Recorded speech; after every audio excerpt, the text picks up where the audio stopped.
Satu yang mau saya garis bawahi Mas Isan, bahwa tadi Mas Isan menyatakan bahwa ketika mendampingi orang memang dari dalam diri Mas Isan ingin melayani, Ya, tapi tidak menutup kemungkinan yang lain. betul. Nah, bagaimana Mas Isan ini konteksnya sebagai Mas Isan dalam arti General Manager dari Bahana Lintas Hmm. Nusantara melihat ini seperti apa dan bagaimana nanti caranya Ya, betul. supaya roh atau spirit itu bisa sama Nah, melayani orang dengan benar-benar dari hati. ya.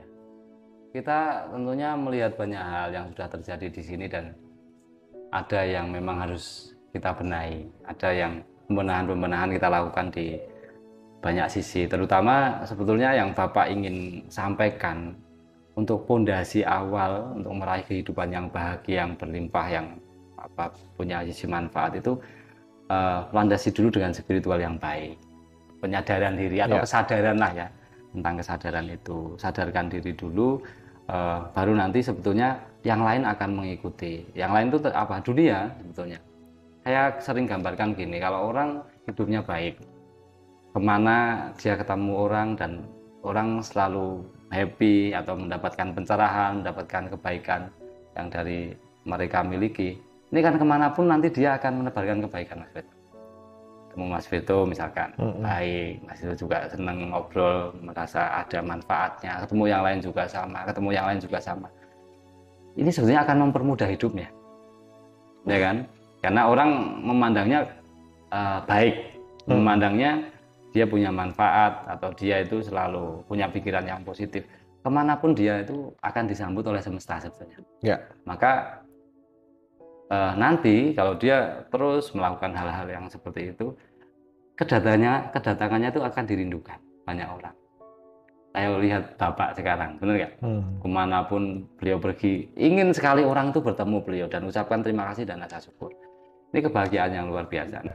Kita tahu bahwa saya setuju dengan statement Pak Niko bahwa bukan uangnya yang salah, tapi kadang hati kita Ya. yang kadang tidak kuat.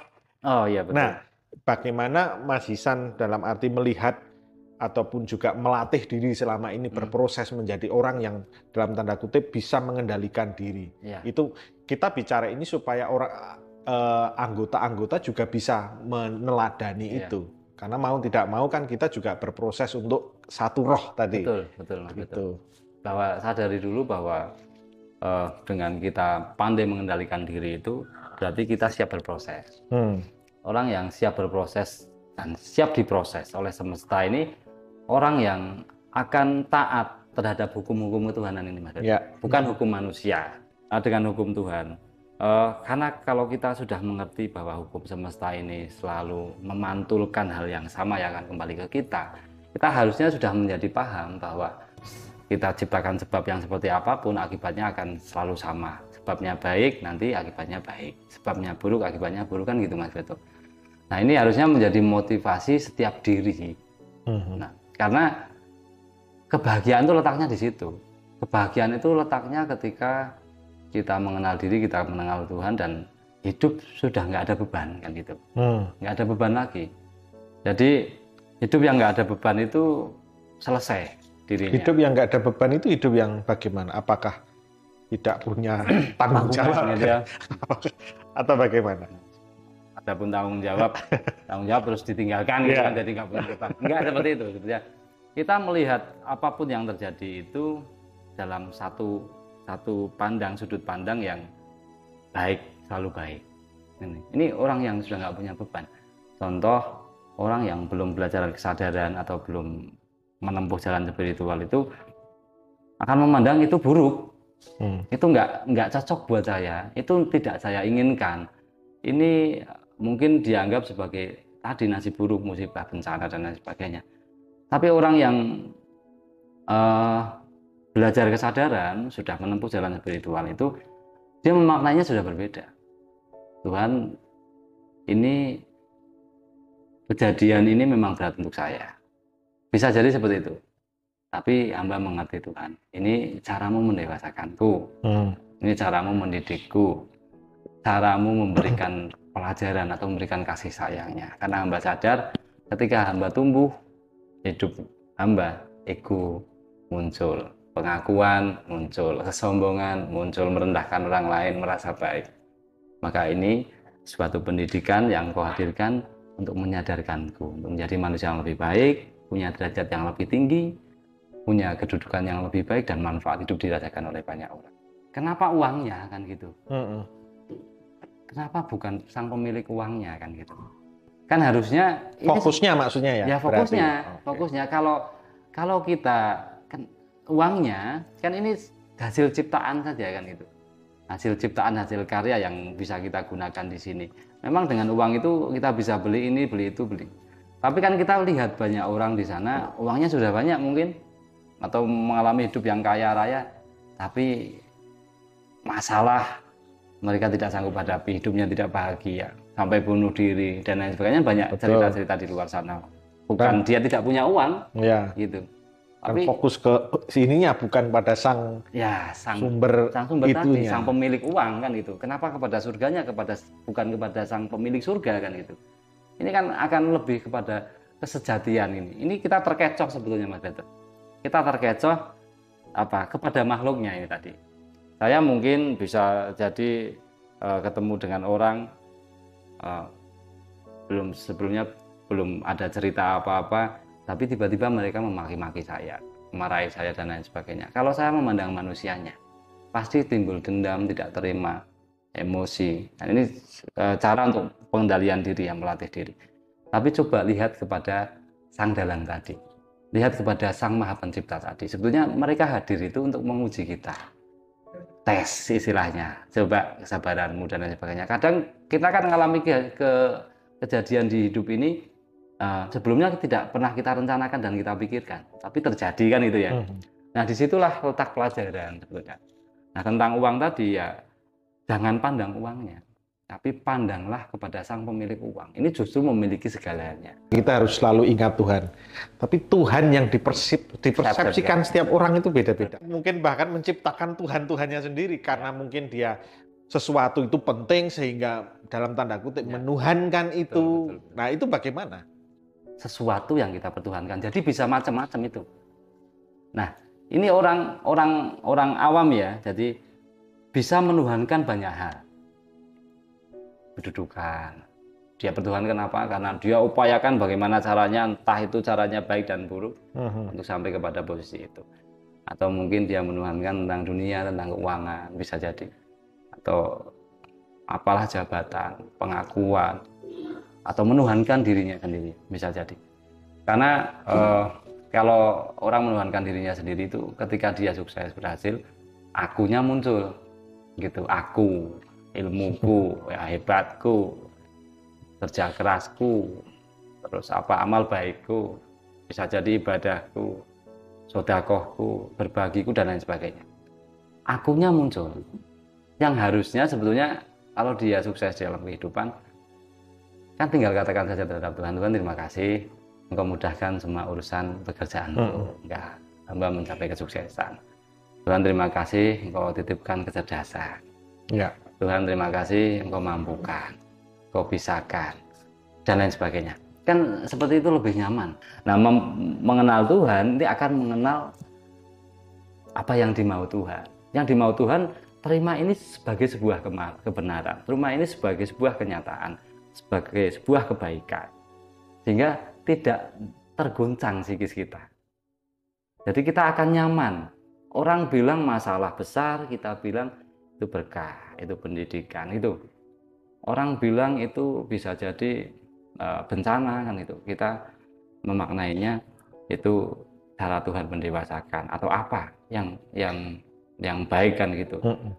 Kita lebih kepada esensinya itu Mas. Oke.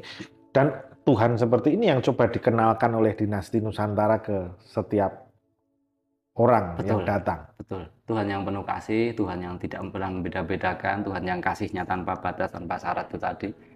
Tuhan yang istilahnya bisa melakukan apa saja. Tuhan yang setiap hari, setiap saat, setiap detik waktu tidak pernah meninggalkan kita.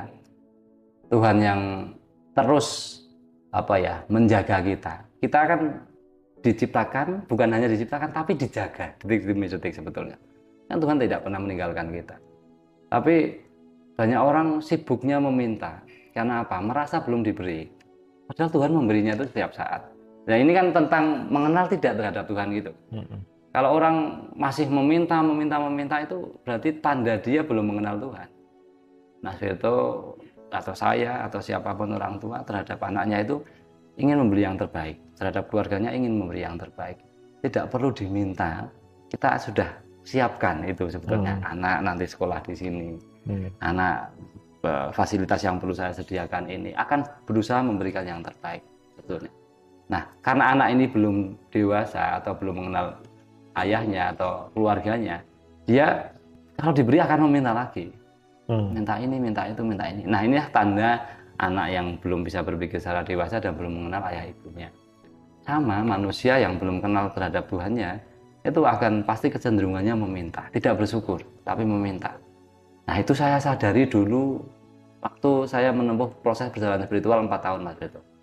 Saya menyadari, oh ya, dari Tuhan sebetulnya sudah berikan kasih yang luar biasa, sudah sediakan yang tanpa batas ini, dan semuanya ternyata baik untuk kehidupan manusia. Nah, dari situlah saya menyadari saya sudah tidak meminta lagi dalam kehidupan. Saya istilahnya katakan, istilahnya ya terserah, menyerahkan hidup itu terhadap Tuhan dan sudah tidak memilih lagi hidup yang seperti apa. Nah, Tuhan pilihkan pasti yang terbaik kan gitu. Saya sudah punya keyakinan seperti itu sejak tahun 2013. Saat waktu itu saya menempuh perjalanan spiritual 4 tahun. Hukum akan bekerja nanti. Aku tergantung prasangka hambaku, jadilah seperti imanmu. Ini menjadi akhirnya terjadi dalam kehidupannya karena apa? Sebetulnya yang dimaksud Tuhan baik dalam kehidupan itu, tapi manusia meresponnya ini nggak baik. Seperti Mas Beto punya anak kecil yang dia belum nalar, dia pegang pisau yang tajam. Kan orang tua dengan bagaimana caranya akan segera merebut supaya jangan sampai anak ini terluka. Tapi dalam sisi anak, dia merasa bahwa orang tuanya jahat. Ini mainan yang aku sukai yang sedang tak buat mainan kok dirampas gitu. Nah, padahal ini kan baik sebetulnya menurut orang tua. Nah, Tuhan kan seperti itu. Tuhan ketika orang sukses, sombong, pengakuan diri, merasa semuanya aku, mungkin dia akan dididik dengan segala macam cara. Kalau belum bisa juga akan lewat kejadian, sehingga sampai ke bawah hidupannya sampai titik nadir di situ tidak ada lagi yang bisa dia banggakan. Ilmunya yang dulu dia banggakan sudah tidak bisa lagi dia banggakan. Hartanya habis, teman-temannya hilang, ya, keluarganya pun tidak mampu menolong. Di situ biasanya lahir kesadaran. Nah itu, jadi sebetulnya semua ini kalau kita lihat kan baik adanya. Semuanya itu realitas kehidupan, semuanya itu kebenaran. Gitu. Nah, orang sadar itu lebih patuh terhadap dibanding hanya dengan aturan-aturan yang tertulis. Orang sadar itu akan bisa melampaui itu, bisa melakukan hal-hal besar selain dari hanya aturan gitu loh. Dia akan muncul keikhlasan, muncul ketulusan untuk melayani, muncul ketulusan untuk peduli gitu. Secara otomatis gitu loh Mas Beto. Nah ini sebetulnya yang ingin beliau bangun. Tapi karena ini sebuah organisasi ya tentunya memang harus ada aturan. Nah ini kita melangkah ke sini, kita nanti adakan RAT dengan aturan-aturan yang sudah kita perbaiki nanti. Nah pembenahan nanti karena saya melihat masih perlu ada yang dibenahi, ada yang tidak sesuai gitu. Maka kita terus berusaha. Sebenarnya kelas-kelas kita kan jarang kita ngomong tentang teknis, tentang aturan dan lain sebagainya. Tujuannya sebetulnya agar mereka itu terbiasa dengan kalimat-kalimat ini. Mereka terbiasa untuk mendengarkan pembahasan-pembahasan tentang spiritual supaya ada ketertarikan mereka untuk belajar. Gitu. Tapi faktanya kan tidak semua orang bisa dengan mudah masuk ke situ, Mas Beto. Karena mungkin banyak orang datang ke sini sedang pusing, mikiri tanggungan dan lain sebagainya. Ini jadi nggak bisa fokus kalau hanya mendengarkan, kalau hanya dinasehati kan gitu ya, kan gitu. Mereka butuh solusi yang realistis menurut mereka. Saya masalahnya uang ya, tolong saya dengan uang kan gitu. Nah, bukan ceramah kan? Bukan ceramah kan gitu, bukan hanya nasihat-nasihat gitu. Tapi Bapak tuh mengerti bahwa kalau kamu saya bantu dengan uang, belum tentu selesai untuk sementara, besok muncul lagi. Kenapa? Hidupmu masih banyak protes, hidupmu belum pandai bersyukur. Nanti kan apakah orang itu tidak akan ketemu masalah lagi? Pasti ketemu. Hidupmu belum apa istilahnya menerima hidupmu masih apa ya, istilahnya belum ada apa, belum memakai sisi-sisi batiniahmu, kamu masih cenderung dengan logikamu.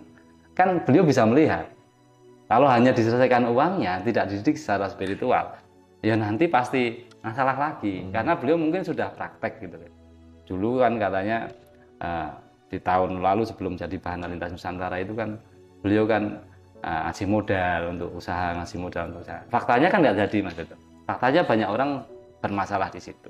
Beliau Pak Niko dengan tim yang di sini dengan apa merangkul semua cabang-cabang yang ada itu, kita ingin bahwa apa yang beliau mau itu semuanya paham, semuanya menjalankan dengan baik, sehingga sebetulnya orang ini kan biasanya taatnya dengan peraturan-peraturan yang tertulis. Tapi kenapa dari dulu kok Pak Niko kok nggak pernah buat itu? Saya juga kadang heran Mas Beto. Kok sudah selama ini kayaknya aturan misalkan main cabang itu ya belum apa ya, masih pakai cara mereka sendiri-sendiri. Cabang punya kebijakan sendiri-sendiri. Tapi saya menjadi mengerti kenapa Pak Niko masih seperti itu. Beliau ingin membangun dengan kesadaran gitu loh.